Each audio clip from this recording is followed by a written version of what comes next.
from that time, at least, those who had received 40 million have now received another 40 million. That's why we were able to do these classrooms when the children went for holiday. That, like this school, when they left, they were left 2 classrooms. When they came back, there were 3 others already ongoing. And also the parents. And they have tried, because you see, we have done 2 full with CDF, but the other one that is not complete is being done by well-wishers and by the school management. So we also thank the schools for taking the initiative.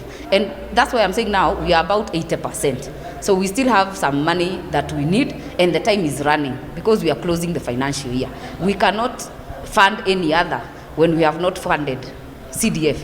Because even when we give money to counties, the money that is visible, even in this place when you go around, is the money for CDF. And it's not as much, by the way. But in terms of impact, it is very high, and it is what people rely on in terms of cushioning them, even in these very difficult times. And I want to talk now to the CS Magoha. And I know sometimes he gives contradictory information, because initially he had said that children should not be sent home because times are tough. Then now he has said children be sent home.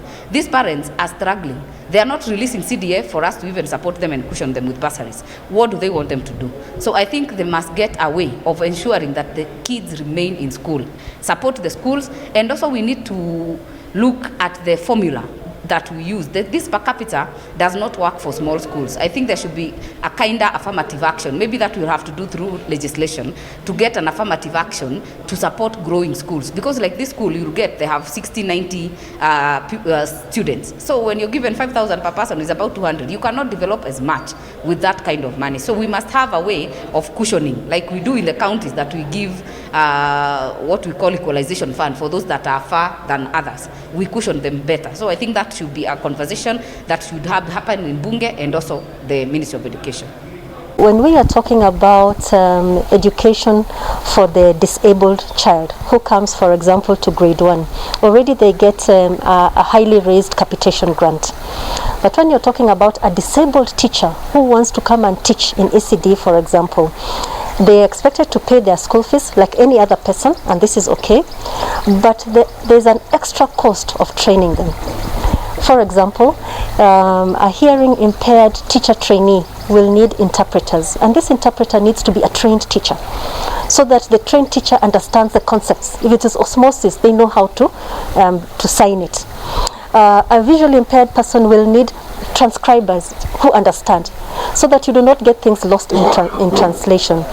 And this cost of training, I think, needs to be borne by the state, and this is some of the things that we are pushing for, so as to raise the equality of everybody and ensure that you're meeting the extra needs that come in terms of being equitable to every child and every trainee. The next thing that we are focusing a lot of attention on is also pre-service education, pre-service teacher education. And we have the new cohort of primary teachers who are training for a diploma, a 3-year diploma in early childhood education that has started in June, together with a diploma in primary teacher education. And they are being trained in the new concepts that are required for them to give good quality education. So that I think is very important, so that when we are talking about schemes of service, we know the kind of teacher that is going to be available. We did realize that the ECD is lacking in infrastructure, it is lacking in learning materials, it is lacking in teachers, and it is even lacking in training and even learning materials. And with the basic education curriculum framework being undertaken right now, that is speaking to this particular sector of education, we hope that we'll have ECD well founded.